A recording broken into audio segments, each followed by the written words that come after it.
Hi guys, it's been a little while, but I thought I'd do another video for you. Right, as everyone knows, or as a lot of people at least know, I got a private closed Facebook group with some very, very interesting people, as it turns out, some of which know more than I do. So somebody posted something earlier on and I'd like to read it. So this whole video is about a theme of stories, and at the end, and I urge you to watch it to the end because there's a lot of information that will help you. At the end there's something really cool that it's a different type of exposure. Okay, now before I go any further, when we're talking about ERP exposure, I do recommend that you see a mental health professional. Okay, it's all very well and can be very effective if you can find something on YouTube or on Dailymotion or Vimeo or somewhere on the internet and do the exposure. For some people that's okay, for other people it's not.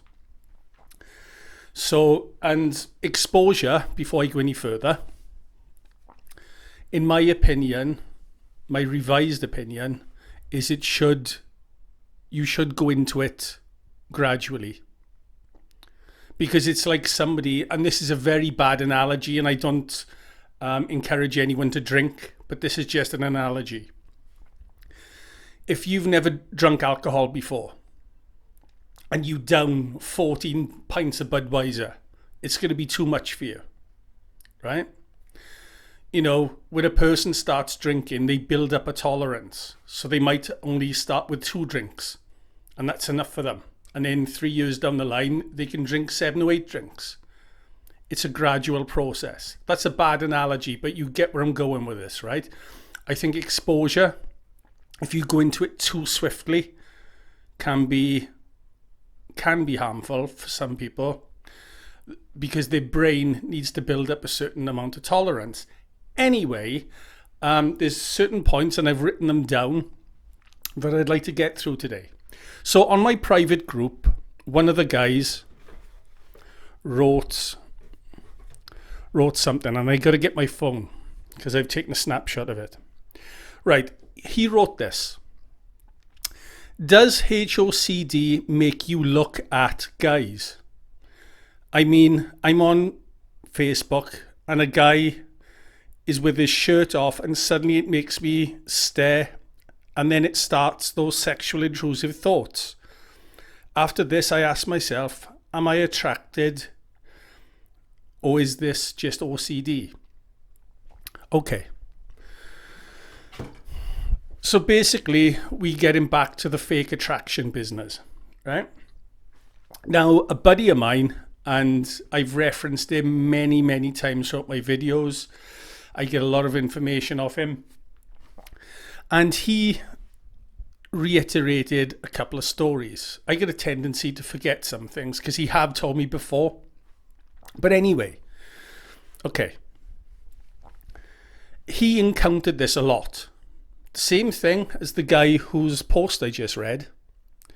And there was an incident where there was a barman at his local pub. And he never thought anything of this guy. This guy was just a guy. And my buddy have always been straight, but with HOCD. So there was a time where he just found himself looking at the guy's crotch. But it was a pushing feeling. It was a compulsive feeling. And wow, he thought, oh my God, that scared him. And it happened on a number of occasions. And when he stressed over it, it happened more. But then he would just forget about it. And he'd go back into the pub. He'd look at the guy and feel nothing. He'd feel absolutely nothing. This happened to him in a work situation. He was doing some sort of delivery work, and there was a guy who worked there who sort of looked at him a bit funny. And he had the same thing there. And he stressed over it because he felt the fake arousal, fake groinal responses and what have you. And then one day he thought, fuck it, and he just forgot it. And it went away. Temporarily, but it went away, and he didn't think anything of this guy. So, and it's funny, on the subject of looking at guys, okay, here's a difference. Here's a big difference. How many of you out there have looked at a girl, you've been really attracted to a girl, and I know my face lights up when I think of women, but you have anybody ever found themselves looking at a girl and you didn't even realize it until you were doing it? Oh, and you feel uncomfortable and you sort of, look away or whatever. Right, you were doing that outside your conscious awareness. So that's more authentic. With HOCD, when you stare at other guys, it's more of a conscious thing. It's more of the OCD pushing you to look at other people, to check them out. Hence people check out gay porn and all the rest of it. It's more conscious with HOCD. Anyway, this same buddy of mine, one night he was home, right? And he was living with some girl. He had a thing about older women back then, so he's living with a woman who was about 9 years older than him. Yeah, it's on. And one night he decided to smoke some weed, right? And she was upstairs asleep. And he had HOCD then, but he didn't know it. And he had problems. His attraction levels were up and down. But he didn't know it because it wasn't heard of back then. This was going back in like 1996, 7 or whatever. And anyway, he had a couple of smokes of weed. And he said it felt like whatever it was he was suffering with, generalized anxiety and obviously OCD, it just lifted. It lifted. He literally ran up the stairs, right? And dived into bed with her. And, the rest is history. Now, do I encourage anyone to take drugs? Jessie says no. Do not take drugs, okay? Ever and ever. But that's just a story to demonstrate that whatever it was, his HOCD left him in that moment. But, do you know what? I'm sorry I said it now. Don't anyone be stupid and go taking anything, because that's ridiculous, okay?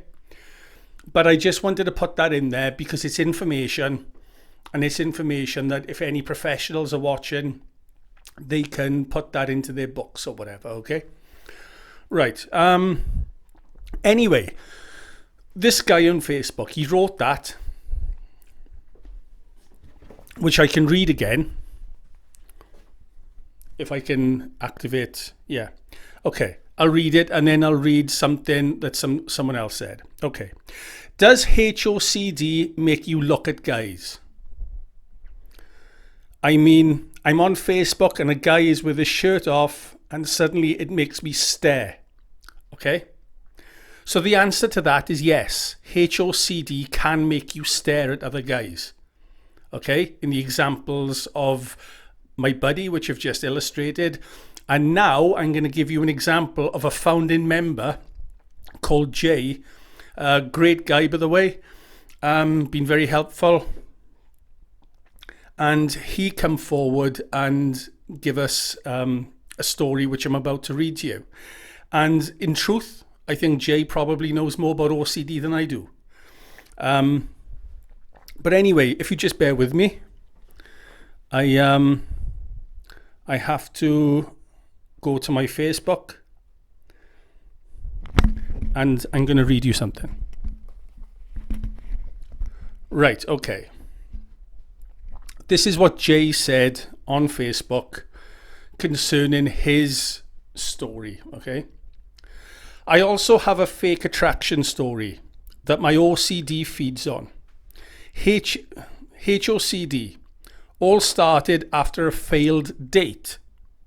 So the guy had a failed date and then this shit happened, basically. And then intrusive thoughts on a homosexual theme. Then a fear of finding this one guy at the gym attractive. So after a failed date, he saw some guy at a gym and a fake attraction occurred. It got so bad I couldn't be around him without being triggered. His image would repeat in my mind with the thoughts of you fancy him, that means you were gay. I would panic and have a wave of anxiety that would make me physically sweat. My therapist says this was extremely traumatizing for me, which is why the thoughts still come to this day. In the end, I have to stop going to the gym, and that's when I became very mentally unwell. I couldn't leave my bedroom for the fear of finding men attractive, which would then mean I was gay. I know it sounds absurd just typing it. My therapist said, how are you even sure you would think this guy was attractive now? Weirdly enough, and I can't be sure, but I'm sure I saw this guy outside my gym, different gym now to then, and I didn't even think he was that good looking. So there we are. Okay, so he found this guy good looking at the gym. Some time passed, he saw the guy again, nothing. And he goes on, Jesus, Jay, you can write, buddy. Right. So basically, there's another one for the books. Jay, he suffered, to reiterate the story, after a failed date. I'd like to say something about that too. Then he saw this guy at the gym. Then he went incommunicado for some time. But do you see a pattern? Avoidance. He locked himself away. And then when he saw the guy again at a different time, nothing. Now, my buddy, cross-referencing stuff. My buddy become intimidated by a redhead. Fucking redheads. By a redhead that 5'10" redhead, which would be about there. And he failed to get it up. And after he failed to get it up, that's when his HOCD kicked in. Isn't it strange? Isn't it strange how these things happen? So, you get these people who all have commonalities. You have people who find themselves staring at guys and then they'll run away and hide indoors. They don't want to be around their friends just in case they get a crush on their friends and all that stuff. It's HOCD, guys. You're not gay, all right? The only thing I can say, if it was me in Jay's place, what I would have done, had I been clued up at the time on this stuff, if it was me in Jay's place, I would have imagined kissing the guy. I would have imagined which leads me very nicely onto a very important point. Very important. Where's my thing? Okay, you're gonna want to hear this.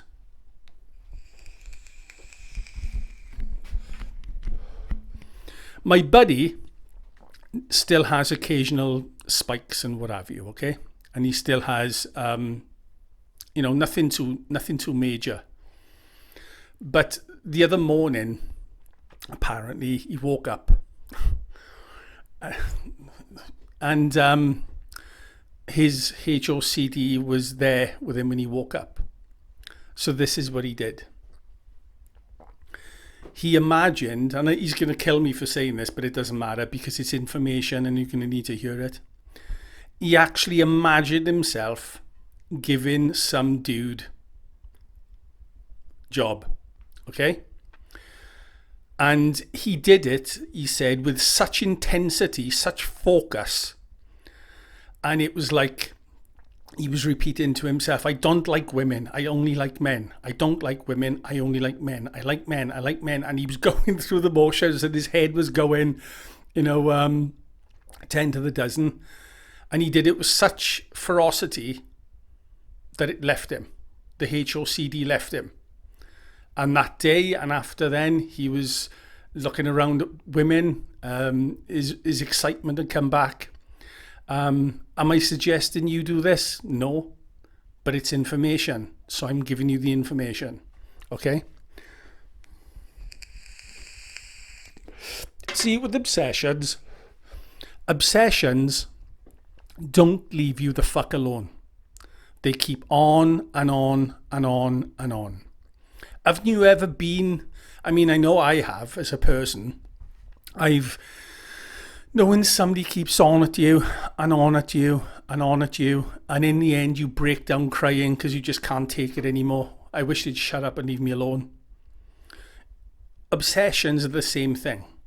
They keep on and keep on and keep on, and they run in the background like an antivirus. And people say, why have I lost my attraction? Why have I lost my attraction? Okay, so we lead very nicely into this. A friend of mine in Texas, a beautiful lady by the name of Stacy, I remember her saying something on Facebook one day, because she got a bit of OCD, but her OCD isn't HOCD, it's something completely different. But I remember her putting something on Facebook saying that she's watching a series, like a box set or whatever, but she feels compulsed to finish the set, even when she's not enjoying it anymore. Right? Now, I have the same thing sometimes, because I laughed when she said it, because I go through it myself. So, I've watched things like box sets and whatever, and when you're really into something, like I was a big Breaking Bad fan, and Better Call Saul and all that sort of stuff, and many other series, okay? Game of Thrones, whatever, sometimes. And when an episode ends, you're so excited you go on to the next one and you binge watch stuff, right? But there's some series that don't capture you, although you enjoy them, they don't capture you quite the same. But you feel compulsed to finish it.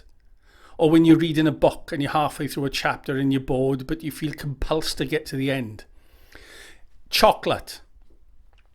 I love chocolate. One of my biggest downfalls. I don't have any chocolate in the house. But check this out. I say to my sisters, and I got lots of them every Christmas, I say, don't buy me chocolates. Just don't. So one Christmas Eve, there was a knock at the door, and they're like the dwarves from The Hobbit, wanted to go on an adventure somewhere. They're all outside. I open the front door, and a tidal wave of chocolate just comes in through my door. And I said, why? Why have you done it to me? But I give most of those chocolates away. But the point I make it is this. I love chocolate. But if I ate it and ate it and ate it and ate it and ate it, I'm going to sick myself out. And you just eat it. Have you ever done that? You're eating something for no particular reason, and you're not really enjoying it anymore. Compulsion. That's compulsion. So HOCD is the point I'm getting to. It tortures you. You're gay, you're gay, you're gay, you're gay, you're gay. Am I gay? Am I gay? Am I gay? I should fancy women. I should fancy women. I should fancy women. No wonder things shut down. No wonder your sex drive shuts down. Some people can't even masturbate because the obsession is there so greatly that, you know, but that's it. The obsession takes the fun out of what you're interested in. It takes the fun out of what you're interested in because it makes it a compulsion. It's like that example I spoke of before when a couple fight. And I know this has happened to me. I've had a fight with girlfriends and stuff like that. Oh, and you turn your back, she can fuck off, you know. Trust me to move the camera. You know, she can fuck off. And you know, you don't talk to each other. And because there's no pressure on you then after that, all of a sudden, whoosh, your libido comes up. And that's what HOCD does. It puts pressure on you, killing everything in its path, burning everything to ashes. The answer?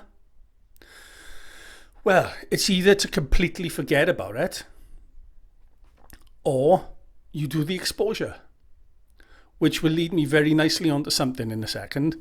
There was a case where a buddy of mine was having, he had HOCD even in relationships. And there was one thing he reported on was when he went out one night with his girlfriend, and they were always fighting, you know, arguing and bickering and stuff. But there was an instance where he went out and they had a beautiful meal. They had a lovely evening. They didn't, nothing bad happened. Everything was great. And he completely forgot. He forgot about everything. All his problems. He went home. Whoomp. He was up. Because he forgot about it. So the obsession had temporarily diminished. But in truth, the best way is to do it is the exposure therapy. And there's something I wanted to mention on this too. Okay, I'm back. There's some people who do the exposure, and of course they can go into it a bit too quickly, a bit too aggressively. But some people, I don't really know how to say this, but I think this is important. Some people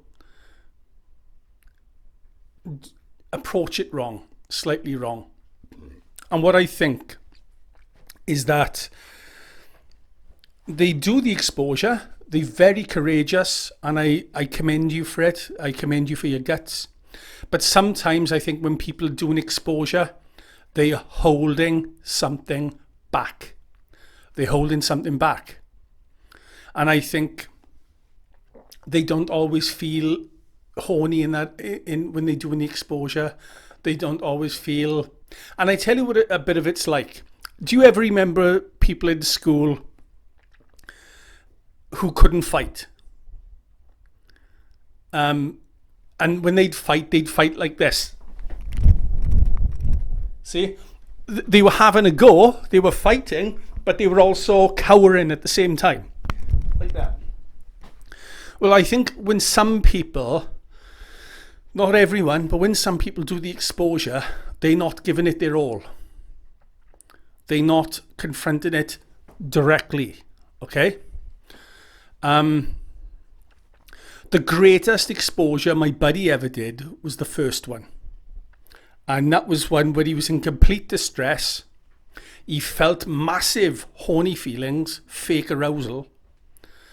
And he was in so much pain. And he was crying while he was doing it. But it was all that horny feeling that had surfaced. That's when he attacked it. That's when he confronted it. And it's that was his best exposure. I was just thinking now, I had a thought in my mind. I had a thought in my mind. I think, see, what happened there was he felt massive, massive pain. And he confronted it when the pain was massive. Like childbirth. When a woman goes through childbirth, she's fitted something this big. No, I don't mean it disrespectfully, but through a hole that's nowhere near as big. That's painful. You know, almost like putting a beach ball through a garden hose. When he felt all that pain, he confronted it, and he was crying and yelling out and whatever, because the pain was passing through him like a ball going through a hose. So the more pain you can feel, I know it's a horrible thing to say, but the more pain you can feel, the more effective I think the treatment will be. But I have to stress yet again, you got to go and see a mental health professional. You know, don't, if you're unsure, don't mess around. You know, watching my videos is all very well, and treating yourself is all very well, and it works for some people. It's worked for a lot of people, but it's not for everyone. And we're back. Okay. Right. I tell you something I got into many years ago. And I think I spoke with Jay about this too. Because I think Jay got himself into psychics and got himself into looking for extra truth and so forth. And I did the same thing. And I went through the New Age phase. Worst thing I ever did. Now, don't get me wrong. There's truth in the New Age. There's some good techniques and things, but just like Scientology and not to bash Scientology, that's its own thing. There's things I don't agree with. There's things in the New Age that are not very good. But anyway, I got into this affirmations business. And don't get me wrong, I'm into self-hypnosis, I'm into and all that stuff, which affirmations really is anyway, but there's a ways and means of doing things. Now, one of the New Age affirmations is, I am perfect. I am perfect. Well, you know, somebody who's not HOCD might be able to say that, and after months or whatever of repeating that to themselves, may believe that. But what's so special about being perfect? What is so fucking special about being perfect? What's so human about being perfect? But the truth and the fact that I'm making is HOCDers, OCDers do not, those rules do not apply to OCDers, because it's like left-handed and right-handed people. OCDers, I am perfect isn't going to help, in my opinion. And I'll tell you why. Because at the root of OCD, or one of the roots, is perfectionism. That's the fucking problem. That's what's causing all the neurosis. So what had happened to me, I was working 14-hour night shifts, and I got into all this stuff. And I'm going to make a mini film about what I've been through as well, sometime in the future. Because I've been through, you wouldn't believe what I've been through as a person. And I got into this whole affirmation thing. I am perfect. I am perfect. I am perfect just as I am. I'm this and I'm that. And it's almost like saying, my garden got no weeds. My garden got no weeds. My garden got no weeds, and hoping shit isn't there. Okay, so before the camera very kindly switched itself off while I was recording, I was talking about the New Age movement, and in particular affirmations. It's just a little story to say that I got into it, and I went down all this I am perfect business, and those rules don't apply to OCD people, because you have to embrace uncertainty, and you have to embrace the fact that you're not perfect. don't just embrace. By embracing it, just be proud of not being perfect. Do you know, on my TV, I've got a big thing that says on my TV, it's okay to fail. It's okay to fail. And I think it's a great thing to remind yourself of, because through failure comes learning. You don't learn by winning. You grow and you learn through failure. And on that note, if you should fail in the exposure, that doesn't mean it's the end, because it's just the beginning. It's just the beginning. You know, there was many times that I failed to, especially, I mean, I went through a little phase of having very bad social phobia.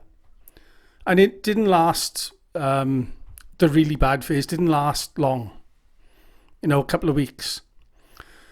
But, what did I do? I failed to go out, yes, but then I eventually went out. And when I went out, I stayed in the situation until the anxiety level comes down.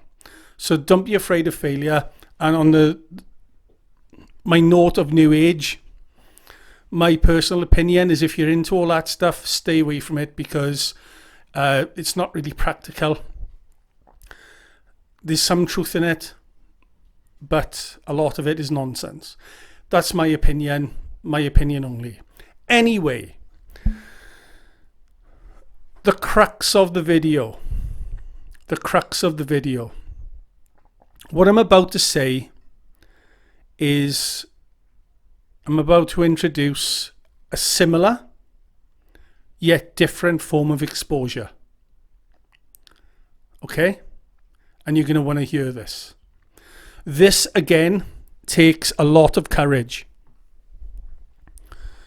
I make no mistake about it. When I say it takes a lot of courage, it takes a lot of courage. Okay. Here goes.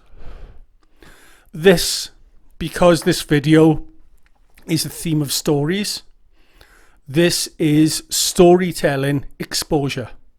Now, I don't know if anyone's ever heard of this, but it's, like in my 5-step program, in one of my original HOCD videos, I take you through the imagination. This is the same thing, but what you're doing, you're writing it. You're writing a story. Just imagine that you're a writer, and some editor of some porn magazine says to you, okay, do us a favor, we'll pay you $1,000 to write a homosexual porn story. And you think, okay, it's $1,000, no problem. So what do? You invent characters, you invent, a plot, so to speak, and you put yourself in the position of a homosexual having sex with a dude, and you write about it. So, for example, going back to Jay, going back to other people, going back to my buddy, they had experiences where they thought they were had fake attraction. You could go home and write about that, and write about what would happen if you did gay things with that person. And here's the thing. You write about it, and you write about it, and you write about it, and you keep writing about it until you're fucking bored. You're bored to tears. Just almost in a way, kind of like that analogy of eating chocolate or watching a program that you're no longer interested in. You bore yourself to fucking tears. You write about it. using all manner of descriptive things. Engage all the senses. Engage what it would feel like. Engage what it would, what you're seeing, what you're hearing, and write it out like a story.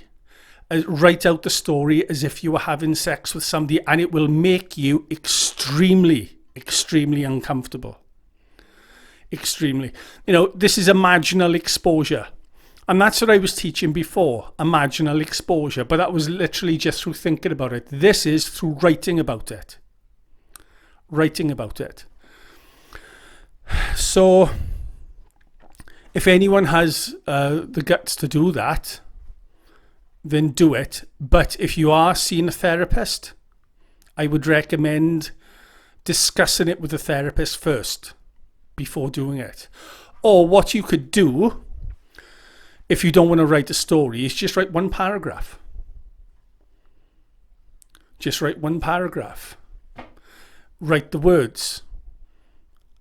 He was a very handsome man. I put my hand on his penis and I did this and it felt so good and all the rest of it. And it's all just HOCD talking. That's all it is. You're not gay. It's just HOCD. But what you're doing is by writing about it, you're bringing the feelings up. You're bringing the feelings up. And as you're bringing the feelings up, you accept them. Accept, accept, accept. You don't fight them. You don't go to war with them. You confront them and you accept them. So it's exposure therapy through script writing. That's what this is about. And that's really what the heart of this video is all about. So I don't know how well I've done. This has been a longer video than usual.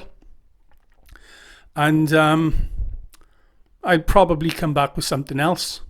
But take care, guys. Thanks for watching. Thanks for following my channel.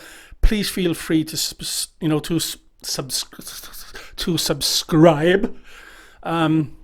If you find any of anything I have to say of any relevance, and if you give me a thumbs up if you like the video. If you don't, of course, don't. And I'll see you around. Take care, guys. Have a good one. Bye.